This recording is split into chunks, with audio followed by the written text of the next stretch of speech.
here we are. Oh my goodness me. I am in front of the camera for you now. This is Wonky HQ. I'm Mrs. Wonky, as you know, and I'm going to show you a few things. I get asked all the time about meringues, for instance. So today, I'm going to show you how to make meringue kisses. You know those little meringues with the pointy bits? I'm going to show you how to make them.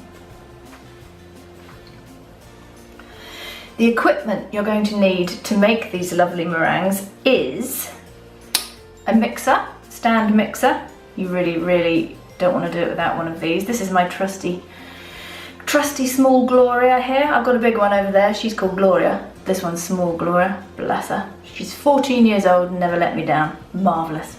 So you have your mixer, your whisk attachment. You've got a spatula, rubber spatula, a spoon for scooping out your sugar. You want a piece of kitchen roll, half a lemon, and a pinch of fine salt, not sea salt, not thick grained sea salt. You want fine salt, any old table salt. And then I have here 1 cup of egg whites and 2 cups of caster sugar. I like to use American cups for measuring because it just makes life easier, you know? And with all meringues, all you ever have to think of, it doesn't matter what you use to measure, you just got to remember you have 2 parts of sugar to 1 part of egg whites. Now in here I have 2 fresh egg whites topped up with some carton egg whites that you can get from the supermarket. I just find that gives a nice balance. If you use all ordinary egg whites, I find it goes a little bit stiff. If you use all carton egg whites, it goes a bit runny. So I just decided to try the difference and I do half and half. So that's what's in there. Half ordinary egg whites, fresh egg whites, and half carton egg whites from the supermarket. And you also need a disposable, it doesn't have to be disposable, but that's just what I like to use, piping bag. You can get these from any kitchen retailers. You will also need a large baking tray with a piece of parchment cut to fit, a little tin lined with parchment again. This is because your sugar is going to go in the oven before you put it into the whipped egg whites, and that is a really good tip. Now I'm not going to take any credit for this. This is what I've learned from the Meringue girls, who are a couple of girls in London who make fantastic meringues by the thousand. Their tip, I use it, it works. So here is our sugar. I'm going to put that in the oven, which is set at 150°C. I'm going to set the timer for 10 minutes. So that sugar has 10 minutes to get really hot. It shouldn't burn, it shouldn't melt, it should get really hot. You might find a few little melty bits around the edge, but just try not to let them get into your egg whites. Right, the next thing we have to do is prepare our bowl and our whisk. And the most important thing with whipping egg whites, as you probably know, is to make sure there's no grease. So that's what the half lemon is for. So with the half lemon, just wipe over your whisk attachment and also your bowl.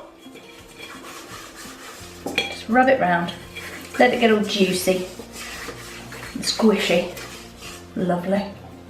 Right, there it is. So kitchen roll, wipe those juicy squidgy bits. Doesn't matter if it's a bit damp. A little bit of lemon juice in there will only go to help the egg whites stiffen up. A little wipe over. That onto the whisk. And there we are. So the next step is to put the egg whites into the bowl.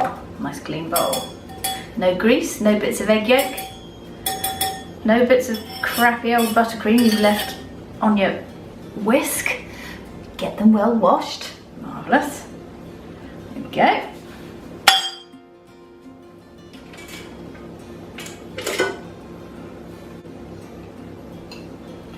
Add a pinch of salt, just a little pinch, that just has the effect of stiffening them up, as I said before.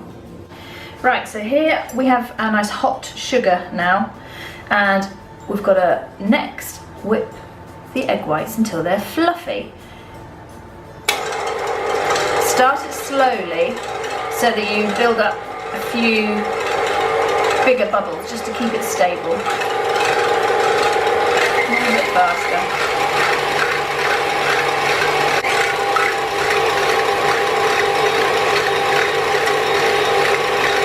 And then once you've got those bigger bubbles frothing up like that, then you can put it onto high speed and get it nice and smooth and stiffly whipped.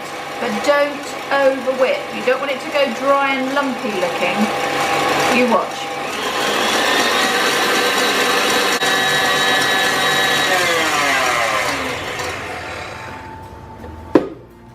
Yeah, I reckon that's there. I see that's not going to fall out. It's not going to fall out. Nice and stable. Now we're going to add the sugar, spoonful by spoonful.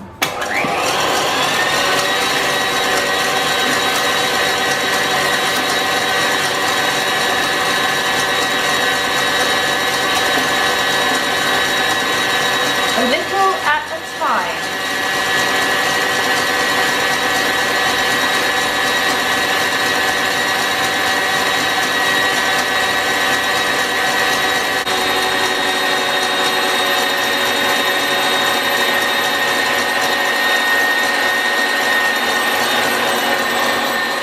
You know it's done when you turn it off, you get a little bit between your fingers and thumb and you go, and if there's no grains there at all, if it's nice and smooth, then you know it's done.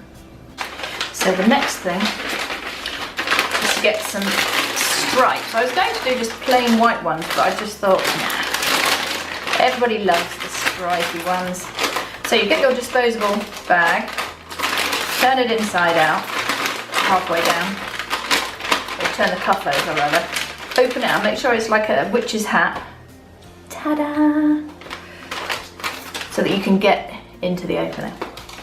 Then you want some gel food colouring and a paintbrush.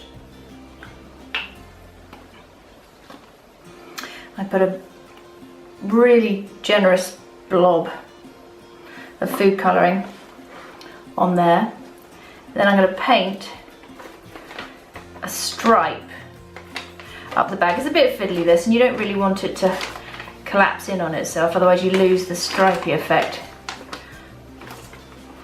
It'll go all a bit waterproofy, you know, but it'll work. In fact, the more wonky, wobbly and random it is, I think the better. So I'm going to put about 3 stripes up through the bag, just of fat stripes. You can't really see them as stripes, they just look like a complete mess, but they will come out as random stripes.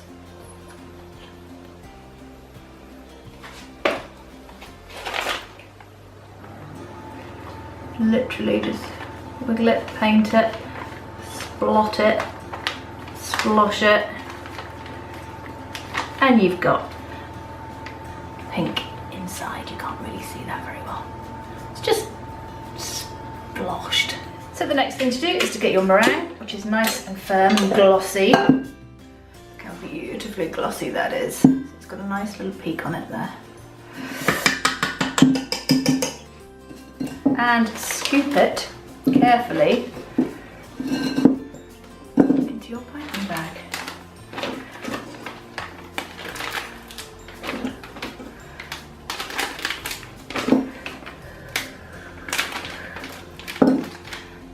Joggle it down a bit. Joggle, good word. Jiggle. Until your bag is full. And roll up a little bit. You wanna jiggle. Okay. Fill up your bag.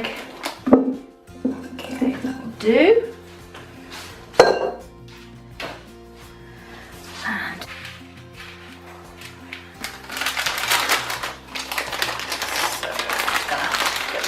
together.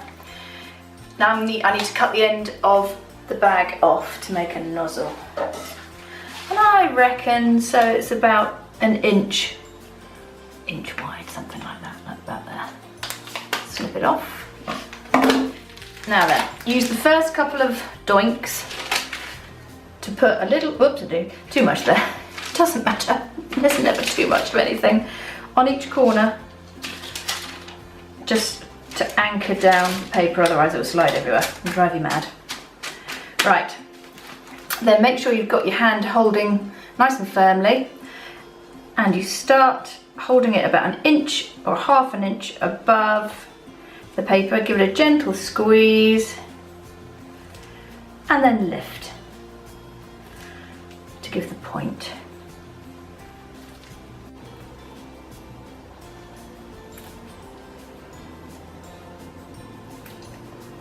Make sure there's a little bit of room in between, because that just helps them cook evenly. If you put them too close together, they just sort of stay a bit soggy.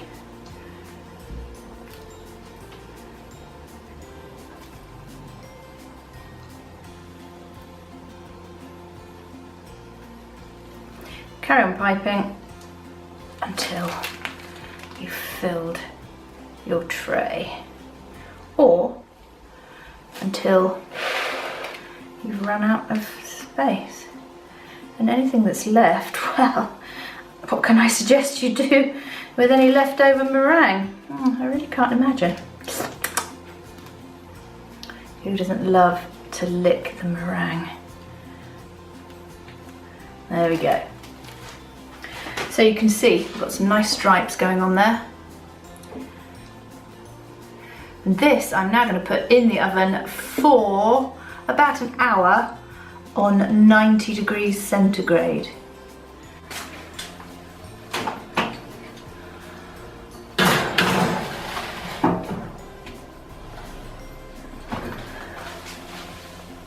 Yummy. Okay, an hour has passed. And I haven't done much with that hour really. No, very boring. Here we are. Now you know they're done when you can pick one up like that, and it's got a nice flat dry bottom and it doesn't stick. There you go. So we know they're done. Take them out.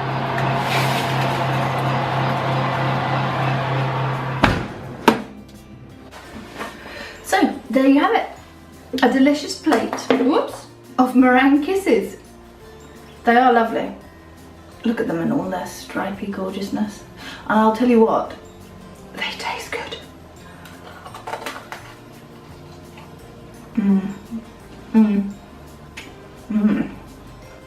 In the middle, they're soft, marshmallowy, and gooey. That's good. You can dip these in chocolate. White chocolate, for instance. You can put them on top of a cake. You could put them on top of a pavlova. You could just have them on a plate like this, with a dish of cream by the side to dip into it. You could drizzle them with chocolate sauce. They are very versatile. They'll stay in an airtight box for about 5 or 6 days. They're a bit too gooey in the middle to last much longer. So there you have it. You know now how to make meringue kisses. There's no excuse. Have a go. Get back to me and tell me how you do. I'll be back with another film. I don't know what about, something. Until then, chin chin.